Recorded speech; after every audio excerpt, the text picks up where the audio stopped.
ये है red build blue magpie, और ये यहाँ शेवुड कॉलेज के पास एक पेयर में रहती हैं। तो जैसे इस मॉर्निंग के टाइम में मैं विंटर को घुमाने, ये मेरा डॉग विंटर, इसको घुमाने यहाँ लाता हूँ, तो ये मैगपाई अपना सब कुछ छोड़कर विंटर के पीछे पड़ने लग जाती है। ऐसे जैसे विंटर से ये डरती होगी कि घोंसले में अटैक न कर दे या इसे खाना न छीन ले।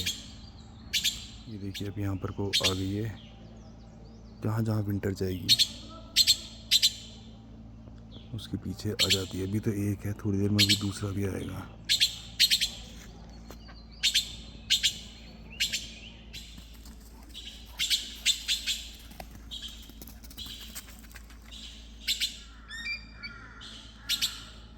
अभी दूसरी एक इधर से आवाज़ दे रही है और एक उधर पीछे जंगल के पीछे से।